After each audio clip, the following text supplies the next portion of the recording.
Hello, Hey, everyone. Tom. How you doing, Craig? Welcome I'm back to well. the eDiscovery channel. You know, it's been a while. I've been having your fans have been browbeating me about where did Craig go? All I see is talking to that guy Rocky Messing all the time. Bring Yeah, back Craig. clamoring. Actually, I nobody heard the said that. clamor. The only person who said that was you, It's true. I had to beg. but ain't too proud to beg. So, anyways, folks, I digress. We're gonna talk about a couple of things here. It's another warm and humid day in New Orleans, and COVID day. I don't even know what it is. COVID Groundhog Day. I know it's a little more than a year since last year at this time the Rolling Stones were here. Not here in my living room, of course, but they were here in New Orleans. They actually hunkered down with us. They were scheduled to do a show on a Friday evening at the Superdome, and Tropical Storm Barry was coming in, and they decided to sit it out with the fine folks of New Orleans and hang out in their hotel, and several of them wandered around and were seen dining and strolling and enjoying themselves in music clubs and museums in town, and then they gave a great show on Monday evening. There's our flashback to what life was like BC, before COVID. Now, of course, we don't go out. Right? Greg, you go out more than I do, I presume. Well, I think you go out more often, but with a more circumscribed range. You go out every day, but you go 4 blocks, and I go out every week, and I go to Metairie. To where? Metairie? Metairie? What's in Metairie? Trader Joe's. Oh, the restaurant, of course. No, Trader Joe's, the grocery store. The grocery store, yeah. Thank heavens. If it hadn't been for Trader Joe's, wonderful flowers, I'm not sure what COVID would have been like, but it would have been a much drearier experience. You turned that on to me after I was doing battle with the non-masking crowd every week at Rouse's grocery store, and the folks at Trader Joe's are wonderful. Walk right up, and as they say, seniors to the left, juniors to the right, and we get our preferred entrance into the store. And well, don't get there after 9 o'clock, or you're going to wait an hour in line in the full sun. So. I have to go into the junior line. Yeah, I'm not going there. Not going there. Those people are dangerous. Those youngins. Those young kids. Yeah, you don't know. These kids today, Tom. What can I tell you? Those I go there. I have ventured out. I ventured across the Mississippi a couple of nights ago. I went to the West Bank. Good Lord. I didn't go to the West Bank when I could. You didn't even go there when it was safe. Well, it's never safe. But I wanted to explore a Walmart that wasn't a vision of certain death, which my local Chapatoulas Walmart is a challenge. Yes, that is a shopping experience. They make Trump look like an avid masker. Yeah. Although I understand that Walmart is considering requiring it in stores, and I presume that means they'll bring in a company of National Guard at the front door to enforce that rule. They require that you display one to enter, that it actually be covering your nose or your mouth is not a requirement. That's different. But you have to have a mask, or at least be thinking of a mask as you enter. Yeah. I was watching The Lone Ranger on TV this morning. Does that qualify? Are you sure you weren't looking at the president? He seems to think he looks like. I get those two confused all the time. So let's talk about something that I know is of interest to you, instead of me making stupid jokes for the next hour. Not stupid. Which is of interest to me, of course. But you are, of course, a master plumber. No, I'm sorry, a master forensic guy. Is there a phrase for that? A master forensics examiner? There are positive somewhere in there. Okay, I'm just going to say you're a master in the forensic science, and I'm not going to use any of those phrases. Thank you very much. I'm a forensic examiner. Yes. And I'm certified and certifiable. And certifiable, yes. Speaking of which, and I'll recommend this to anyone, there's a wonderful movie on the life of Buddy Bolden, who those of you outside of New Orleans may not know. Bolden was perhaps the progenitor of all great jazz, and certainly was an inspiration to Louis Armstrong. Um, and at the turn of the 20th century, and unfortunately, because of that time frame, was never recorded. There are no known recordings of him in his playing, and grew up, of course, in the really tough part of town, and ended up, as many musicians did, playing at houses of ill repute in Storyville. By the time he was about the red light district here in New Orleans before the First World War. A certified red light district, though, one that was approved by the city, and was only taken off the books, if you will, by the U.S. Army with the onset of World War I and so many servicemen being stationed here. But it or was the Naval Air Station. But yes, it was the military that made it go away. Yeah, and Bolden was diagnosed as a young man with, it's really unclear again, alcohol dementia was listed as one possible source of his deterioration. Syphilis was another, but he was put into a state insane asylum where he spent, I believe, about the last 20 years of his life. He died in 1931. Never, once he went in there, never picked up the trumpet again. So he's a bit of a legendary character here in New Orleans, and a movie, a biography of him was done, and is available now on Netflix. It's simply called Bolden. Very well done. The trumpet parts, and the producer and one of the movers behind it was Ellis Marcellus, and his family. Wynton Marcellus plays the trumpet parts, and said it was really difficult for him to come up with the style. He had to read everything he could find about descriptions of Bolden's playing so he could try to emulate it. But very, what very have you well been made. watching otherwise here in COVID lockdown, Tom? Pretty much everything on Netflix. I think I've exhausted the entire Netflix. Yeah, I finished the internet and I'm moving on to finish Netflix now. Yeah, exactly. Let's see. The other evening, I watched the new Charlize Theron movie, The Old Guard, which was a standard action superhero film, but it featured Charlize Theron, so who cared about the plot? And I can't remember if I've seen anything else really spectacularly good in the last few weeks. I went back and looked at all of Justified, of course. Had to do that. If you really want a sleep aid, though, if you're having trouble some night getting to sleep, there's a British series called Dark, which is a science fiction series involving some convoluted time travel, time warp thing in a small, actually it's German, not British, so it's even more dense to begin with. And people are going into this cave near a nuclear power plant and showing up 15 years earlier, and all of a sudden one guy is his own grandfather or something. And it is the most, they literally, if you go and Google Dark, the TV show, there's two charts attempting to show the lineage as well as the time travels on a Gantt chart of who was where when. It was unbelievable. I mean, I made it to episode 6 out of 9 on the first year. There's only 3 years, thank God. And finally realized that different characters were, in fact, the ancestors of other characters, which made no sense whatsoever. And I turned it off. However, if you want something that's really makes no sense, but will eat up a lot of your time and make you incredibly sleepy, I highly recommend Dark. And I don't even remember if it's on either Netflix or Prime. I'm not sure which. But guaranteed sleep aid. Guaranteed. Put you to sleep in 30 minutes or less.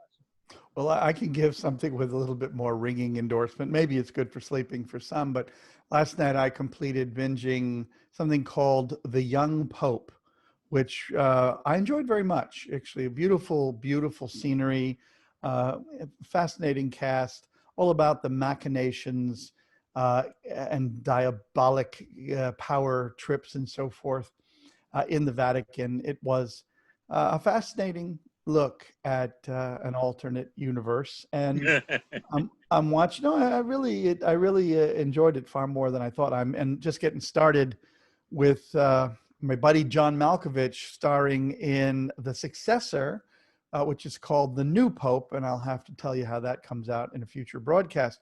And the other thing that I'm watching slowly. Just to interject, I've seen The New Pope, and I won't spoil it for you. It's good, but it's very good. Malkovich is great, of course.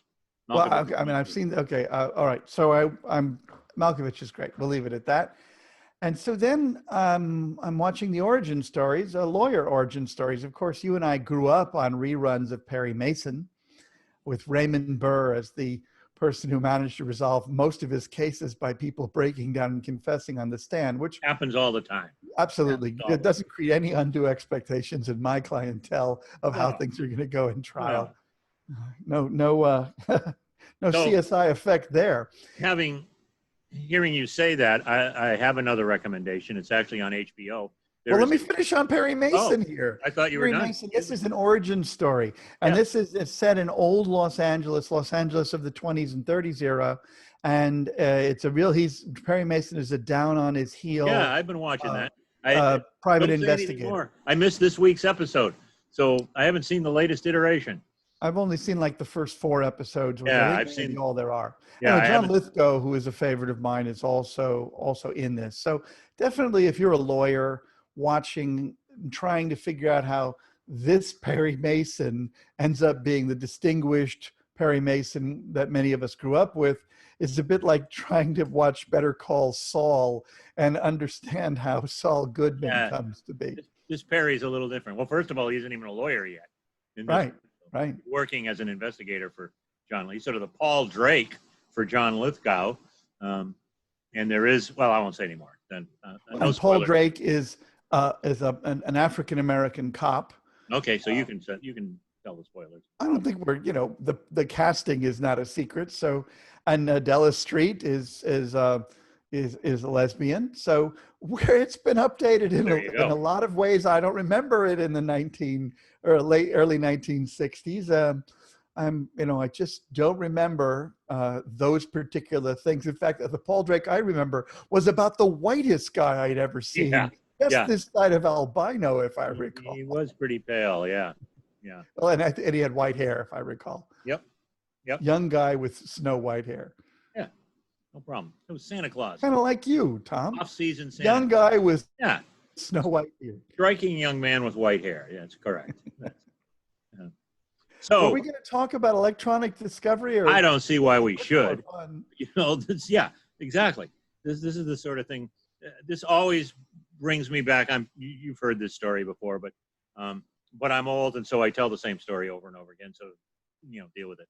I'm old, and so I forget it. It seems. Yeah, you'll have forgotten it by the next time we speak. So, the time that our dear friend Browning Marine and I were doing interviews with people at Legal Tech New York, and we were like sitting in 2 chairs with our guest in between us. So she was, instead of being between 2 ferns, she was between 2 fig Newtons, if I might do a little obscure Marx Brothers reference there.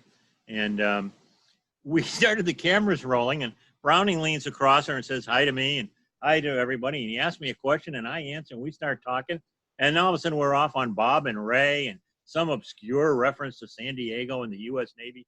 And after about 20 minutes, Browning goes, "Oh my God, we have not only have we not asked this woman a question, we have not even acknowledged her existence." Right? We just think we are the 2 greatest thing since 2 loaves of sliced bread sitting across from each other. And she, of course, has this look on her face like, "Oh my God, how did I get into this? What am I doing here? Who are these 2 macaroons, and how do I get out of here?"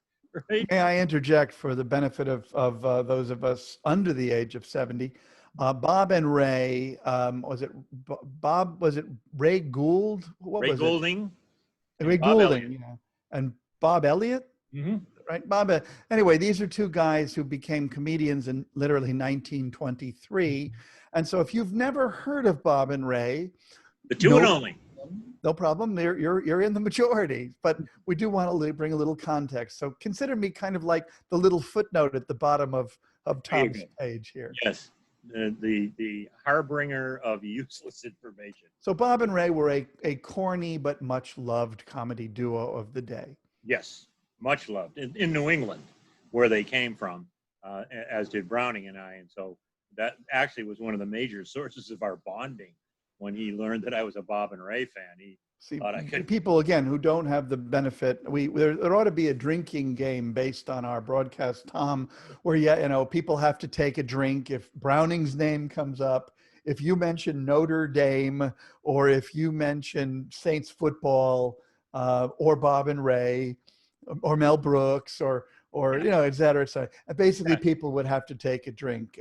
That's or His Holiness John Wayne. And his major archangel Clint Eastwood.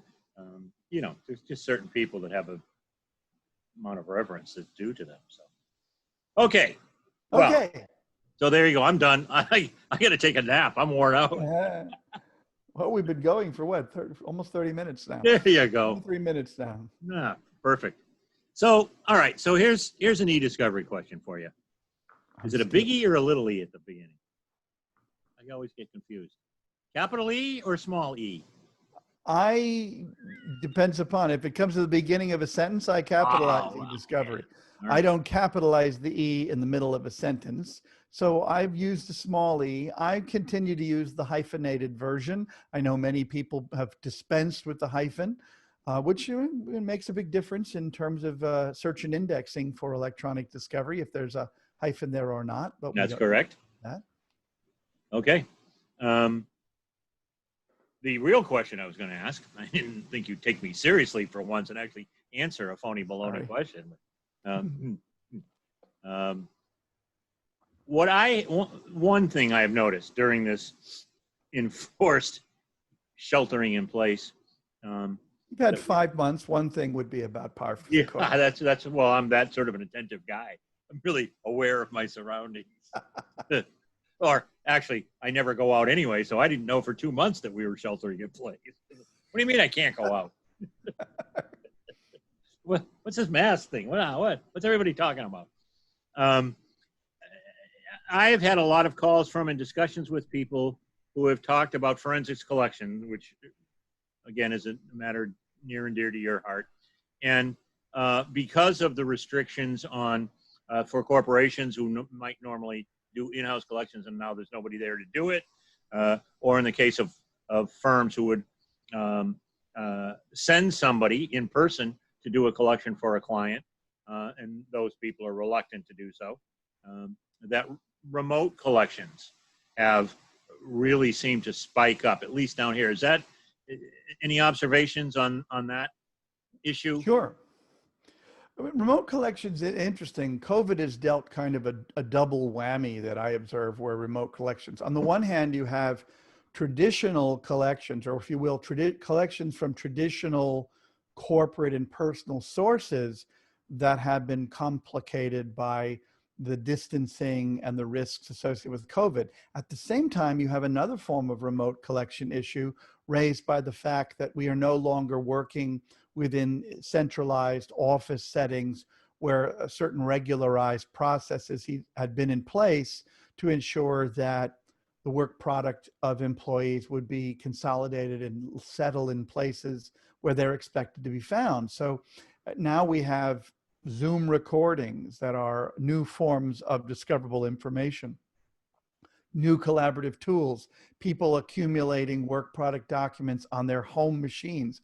For years and years in my work, people would fight to get to home machines, and then you'd get these assurances, typically false or misled, of, oh, no, I never do any work at home. But now nobody can make that position. 100% of your business work is being done on machines situated in your home over home networks.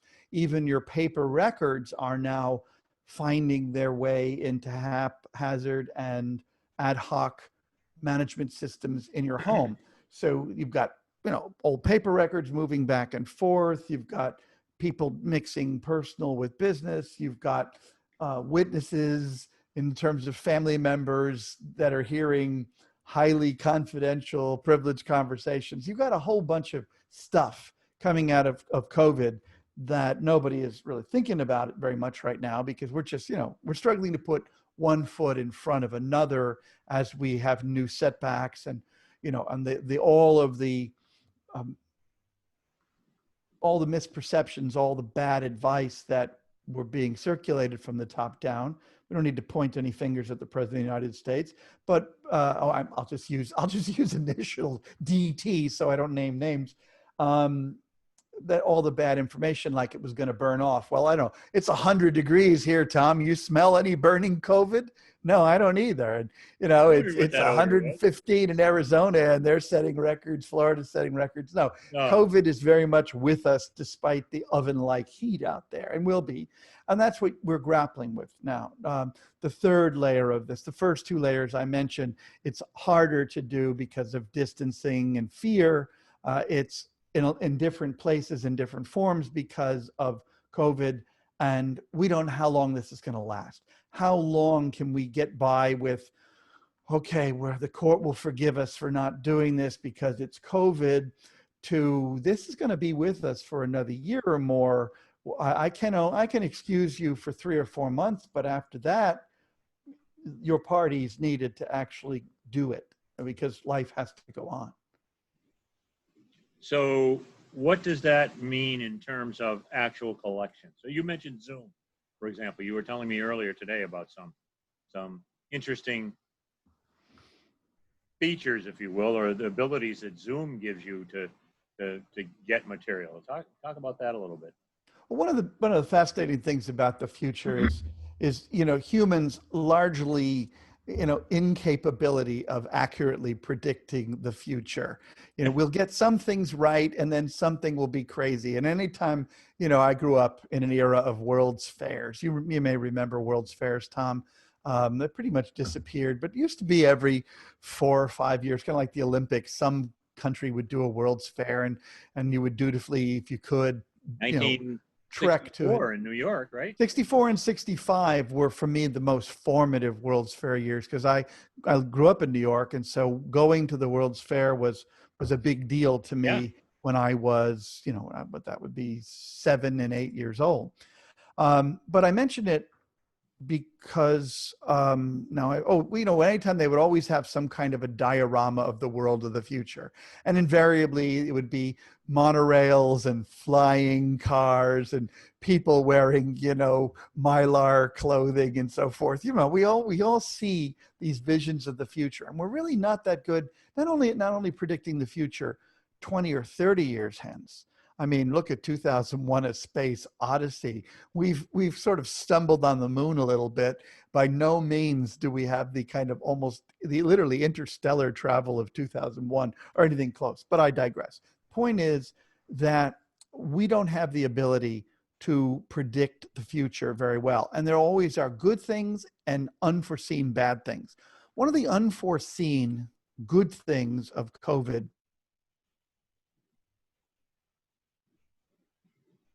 to try to continue to be able to duplicate something like a face-to-face meeting. A huge cadre of people, and lawyers in particular, are now more or less able to get on a Zoom meeting. And so that means that most of us have the infrastructure in our homes or wherever we go to be able to mount a Zoom experience. And although we're only just getting started with things that are challenging for many, like screen sharing, or the most challenging thing of all, the thing that daunts everyone, is the ability to mute and unmute your microphone in a timely way. That huge technological challenge. Capability.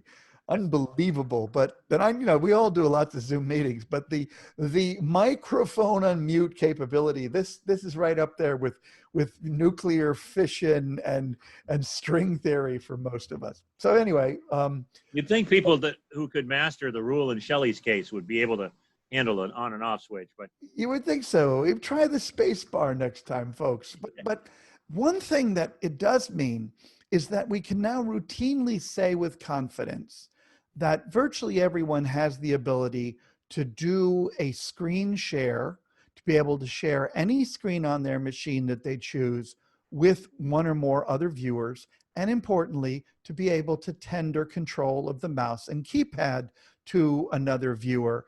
So it now means that you can hybridize the collection process, whereas I would ordinarily be very leery of collection processes that cede all of the collection duties to an interested witness, in a fox guarding the henhouse kind of circumstance. Right. A hybridization of that is, yes, you can have your client or your client's employees arrange for, a clean hard drive, a new hard drive to come from Amazon in many cities within 2 hours or 2 days. And you can then talk them through connecting the device, clicking a link you supply to download some imaging software. And then, in my case, as a forensic examiner, or in a more less exacting e-discovery collection process, being able to turn control of the computer over to someone who would ordinarily be on site to do it, but who can do it remotely and then still vouch for the integrity of the process. That is to say, that it wasn't just left to an untrained person, Right. but the lawyer could be there to make determinations of relevance, or a forensic examiner could be present virtually to attest to the forensically sound nature of the process and what steps were taken to keep the interested witness from tampering with the completeness and integrity of the evidence. So that's an unforeseen thing. That kind of remote collection had been done to save money in the past, but it was still not the norm. Now we have the infrastructure in place that it can be the norm with some ease and significant savings in cost potentially. So when we talk about that, Craig, and I've always had not trouble with, but sometimes I find it confusing, the use of the phrase remote, the actual collection, the accumulation of the data on the machine, that's not being done over the internet, is it? Isn't that being dumped to a local device of one sort or another? So the process of setting it in motion is being done remotely, but the actual collection is being done onto some local device. Or am I wrong? You're not wrong. It depends upon the volume of data that you're collecting, and the level of safety and security you want to bring to the process. If you are only gathering a fairly modest volume, the kind of volume that can efficiently be uploaded or downloaded via, say, a secure or a protected connection, a VPN, or other encrypted connection via the net, you might do that. You might land it into Box or Dropbox, or you might drop it into a compressed, encrypted a container file like a zip file or a 7-zip file, an LZH file, and then you could email that to someone. That preserves the system metadata and at the same time provides a locked container that can be transmitted.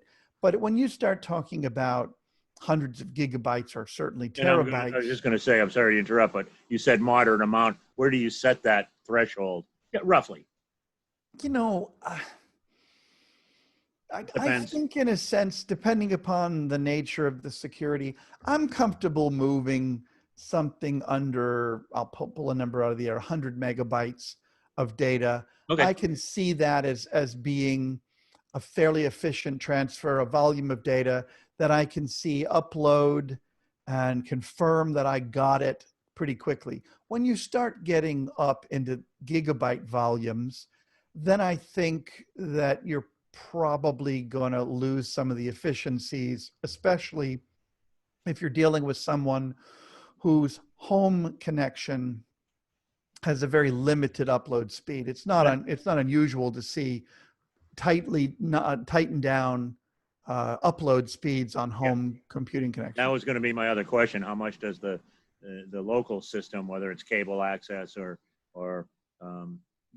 those brave pioneers using fiber transfer, Oh, I'm sorry. You do that, don't you? You have a fiber network Well, at home? I have fiber, and so my dual fiber allows me an upload speed of something like, I don't know, 870 Mbps, which is pretty robust by Yeah. American Yeah. standards.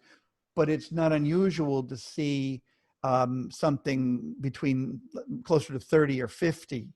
You know, 20 times slower, essentially, 30 Yeah. times Yeah. slower. Well, you live in the good part of town, so you have that robust fiber access over here in where the poor folk live.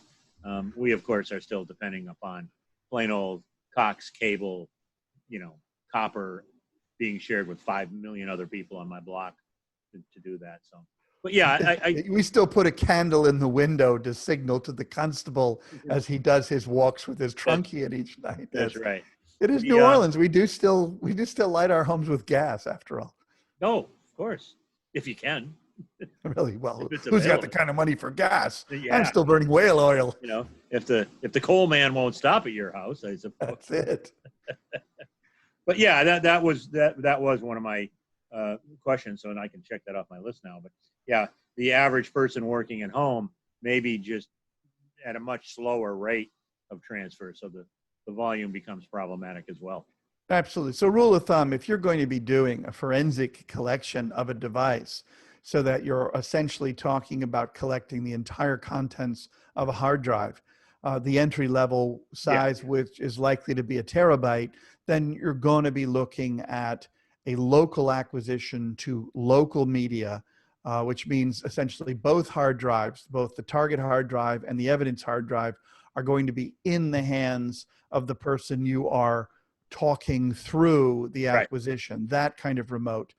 And then as the volume drops well below that, you have many more options that open up because it can be a more ad hoc, on the fly kind of process, albeit though you still have to maintain the integrity of a good and well documented chain of custody. Right.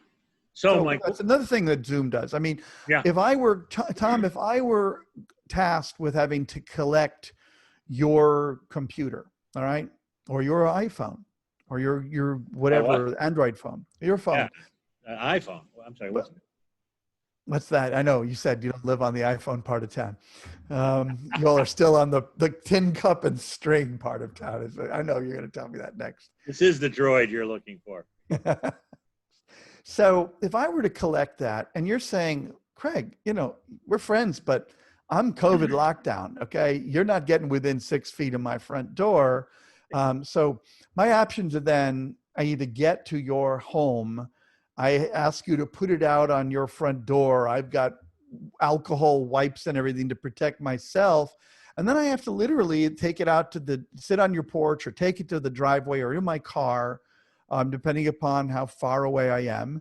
I've got to do it on site and then put it back up. So you're not deprived of that for very long, since none of us want to be deprived of our phone, especially in these, you know, scary times. That's our lifelines. The alternative would be I can also say, okay, Tom, I'm shipping you a hard drive. Now I could ship you a hard drive that has software that can undertake the whole process. I mean, sort of a press this button, kind of Right. activate this routine, and it will, you know, let you know when it's done. And you can sit there with your machine and so forth. And so you're not having to give up physical custody. Same way with a phone. Or I can do a hybrid, as I mentioned to you, and I can initiate and supervise that. I can even, you know, I can record the screen. Right now, you are recording this Zoom call. If I were to share out a screen with you and then I'm clicking and doing what's necessary to do the acquisition, all of that process is now being documented in real time. If I were challenged on the integrity, well, how do you know that the process wasn't stopped and the person who was afraid of the evidence being incriminating didn't mess with it? We've got a real-time recording that makes it possible to refute that. So in that kind of weird way, the necessity being the mother of invention, COVID and remote collection have been kind of mothers of invention. And that's a good thing. But the other issues are that everything else around the process of e-discovery and collection and processing and review, all have had to make sacrifices or be essentially shortcut or dropped by the wayside as a consequence of courts being closed. It is much harder, I suspect, for everyone to be able to use the press of trial to force discovery. It is much harder, no doubt, to be able to get a face-to-face 30B6 deposition with an IT person. On the other hand, Zoom has ensured that client interviews, witness interviews, and even full-blown sworn depositions are feasible because we can use these new video-enabled processes. They're not new, but they are new for most people's day-to-day use. Right.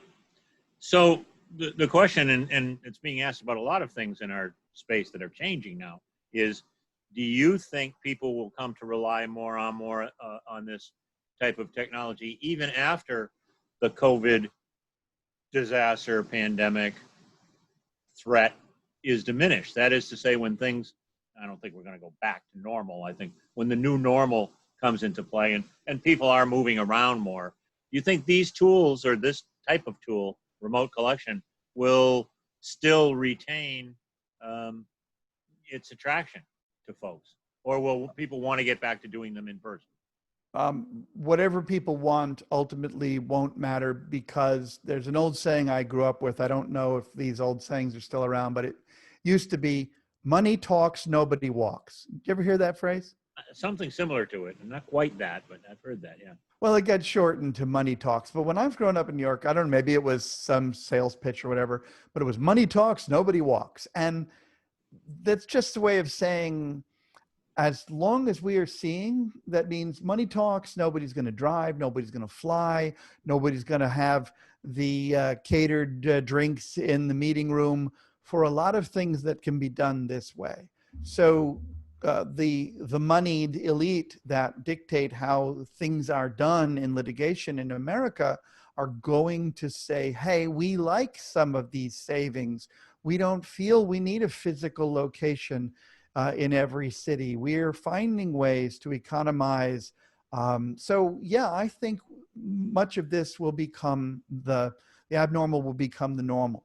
Right. Those things that work will stay, and certainly for the most part, video conferencing will stay. I think we will see much better purpose-built tools that will take the place of ordinary courtroom procedures. Right now, trying to do a Zoom trial is challenging. You have to use breakout rooms to serve as kind of clumsy proxies for the jury room, Right. counsel talking out in the hall, a place you and your client can go talk, all of those things that are essential to the trial process in a courthouse setting.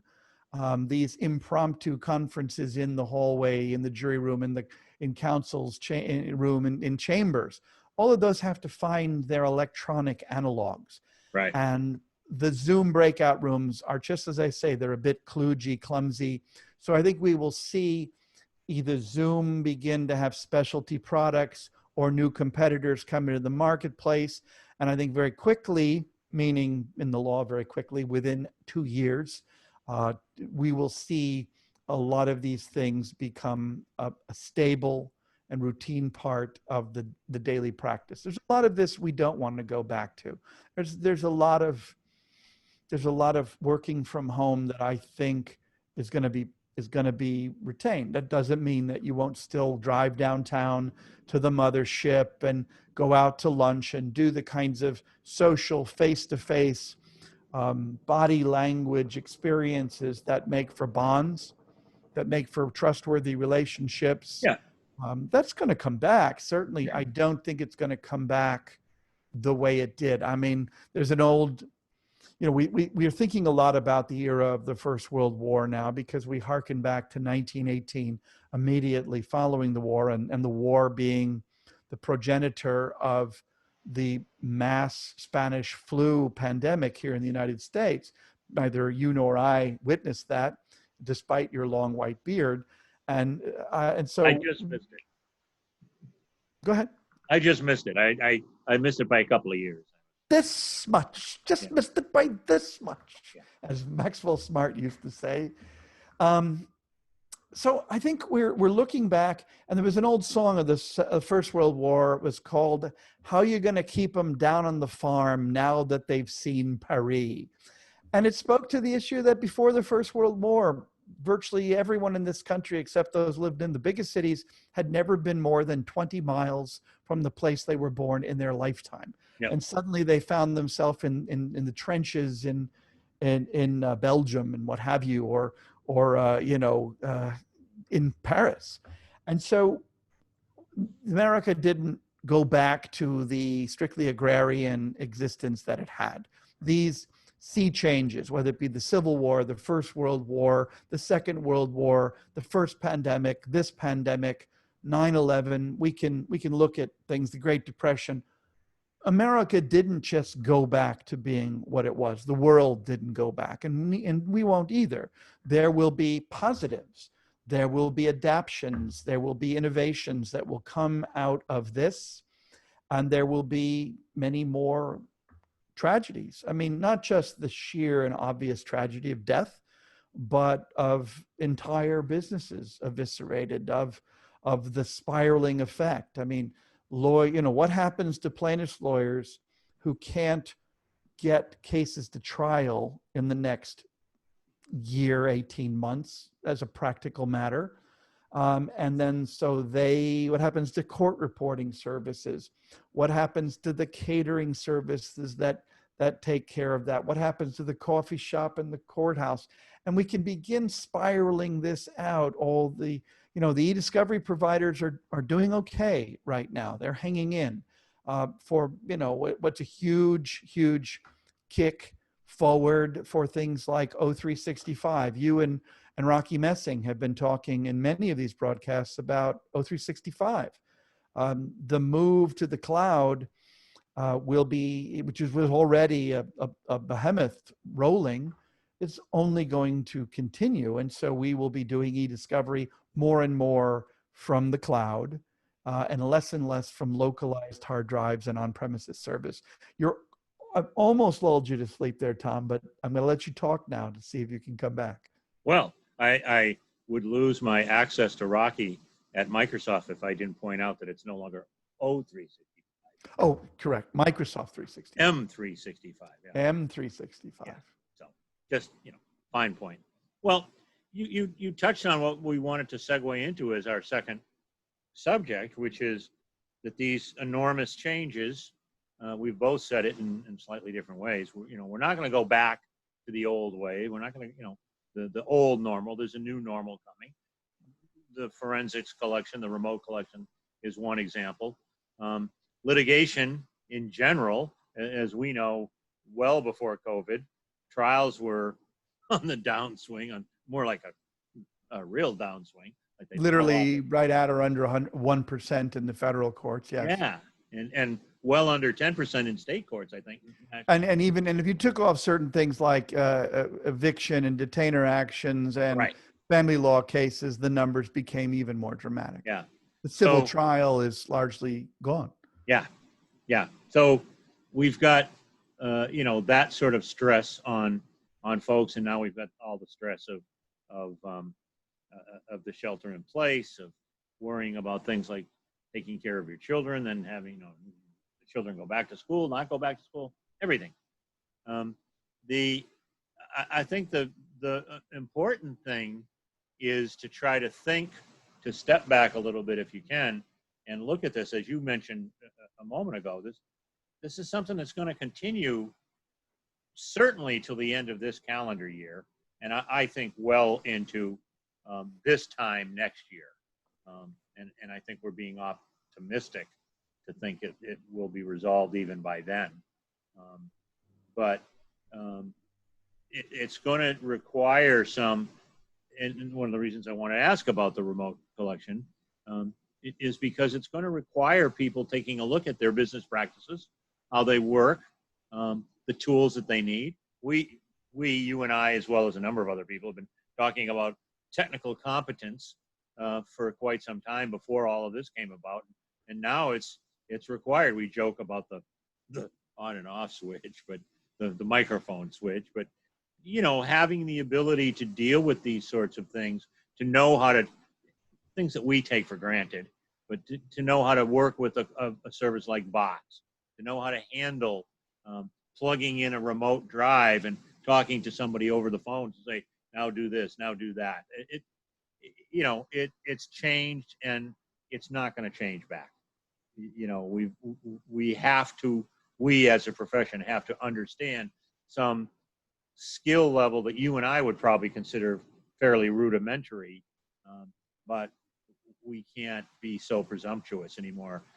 We really have to make sure that people understand all of this, because it's going to be a while before things loosen up. I mean, I don't know how it is in all other parts of the country, but our local courts have not reopened full tilt down here. Our federal courts have reopened in part, but it's definitely not business as it was in the fall of 2019. So I think that's stressful for people. They have to, not just deal with the stress, but take advantage of being at home to brush up on some of these skills. Lots of different vendors are offering free training and certification on some of their tool sets. If it's one that you use and you think you can, yeah. I mean, I'm saying, with respect, I think the vendors are quite happy with a situation where the technical competence is something you buy rather than something you have.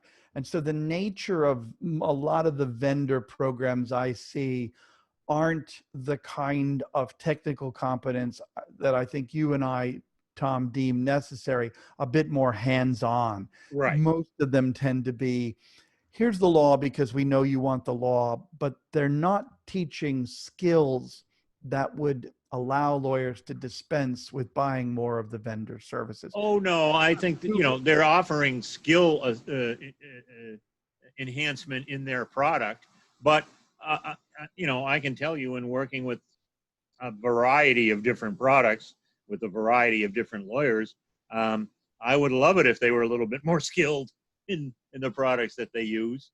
And so, to that extent, I think it's helpful. I mean, I watched a presentation on remote collection recently, and I don't want to say how recently, but it was recently, and it was fine, and it raises issues, but there's not a segment where it's going to be, okay, now for the next hour or two, we're going to teach you how to do a remote collection from your clients. That's a bridge too far, and I think that's a problem, because in order for that to be done competently, we can't just throw lawyers in the deep end of the pool. First of all, we have to consider what can be done economically, considering. I don't know. That's how I learned to swim. I don't know about you. That's exactly how I learned They to threw swim. me in the deep end of the pool. And I like to think myself that was the reason mom and dad did that and walked away for my own good. But on the other hand, they looked awfully shocked when I showed up at the back door. Yeah. What are you doing here? So I think we have a lot more foundation. I don't want to sing the same song that people are tired of hearing, but we've got to teach people about data. We got to teach lawyers about systems and information technology, not to make them computer scientists or IT people, but allow them the vocabulary to understand the show that they are watching, understand the film that they're supposed to be directing. I couldn't agree more. I know you do. With you on that, and I also agree we shouldn't be looking to the vendor community for that. Unfortunately, the source of traditional legal education isn't very interested in it either. The law schools. So that's an issue for a whole other discussion. Law schools. Oh, you mean those online things that you're going to pay Harvard rates to get community college service?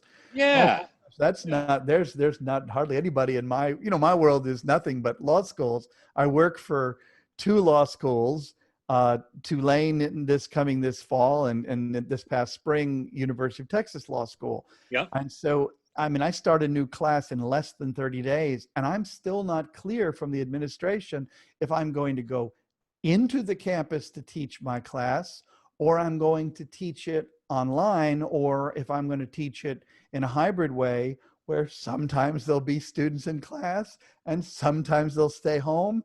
And I may be talking to an empty room sometimes, or a full people, more, we don't know that.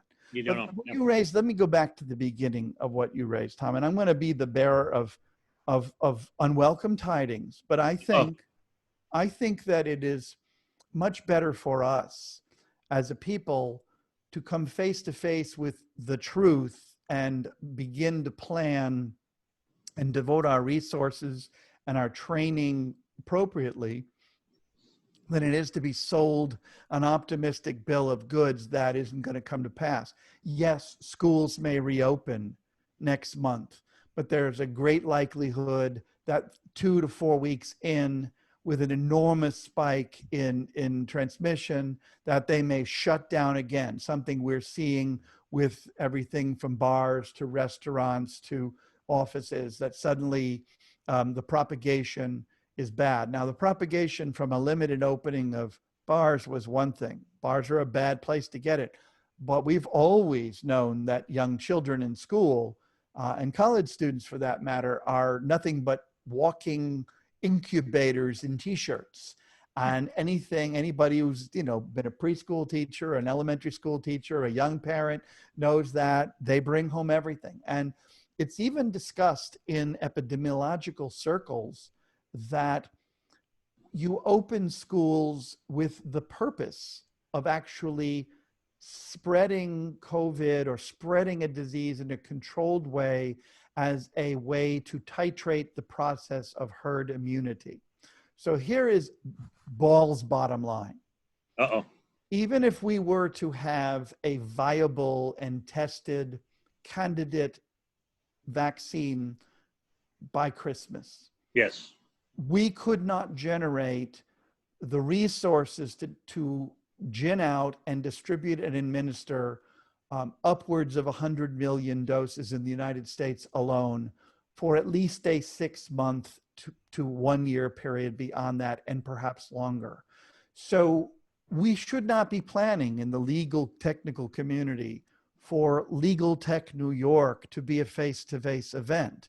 We should not be planning for airlines to be flying hither and yon between Thanksgiving and Christmas. We should not be planning for going on vacation or a cruise on spring break 2021. I hate that as much as anyone listening to this, but that is the grim reality that not only, even if you were to get a vaccine and feel safe yourself, the ability to reopen the day-to-day businesses of our communities and build back up to where we were. I mean, it's a Katrina-like event, which means something to those of us who care about, have spent a lot of time in New Orleans to understand. I was fortunate enough to be here during the immediate aftermath, or during Katrina. You were here earlier than I was, Tom, and you were the first person actually to bring me into New Orleans post-Katrina and show me the devastation. I remember when I was here for the benefit that you put on for New Orleans and Louisiana lawyers, much to your credit, you were kind enough to drive me around the lower Ninth Ward and see that the biblical swept away that existed down there. So I'm just going on and just saying, look, this is going to get a lot easier if you plan in small ways. If you're doing Zoom meetings and everyone is kind of a half-assed situation where I see where I'm looking up your nose and seeing your ceiling fan, okay? If this is your idea of a good Zoom meeting, forget about it, okay? Spend a few dollars, get a green screen, set aside a little space, a little dedicated space somehow, because this is the new normal Tom speaks of. You're going to be working from home for a while.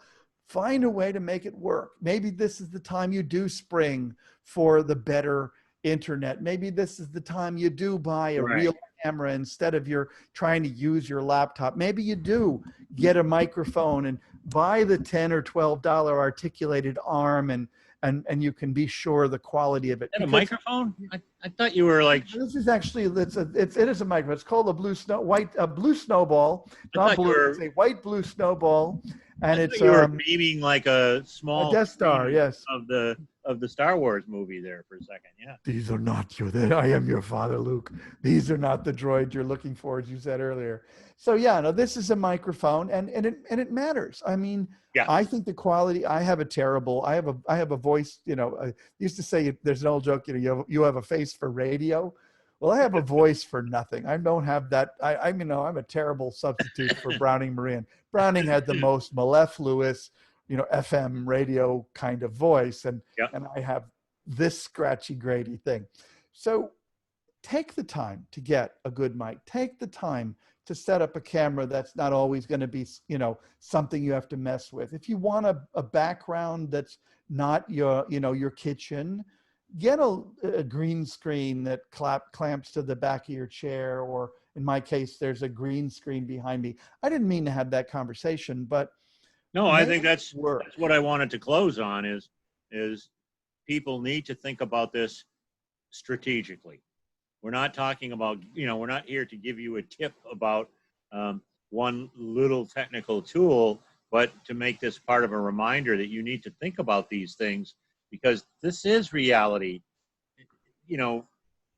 for the next, as you said, year and a half.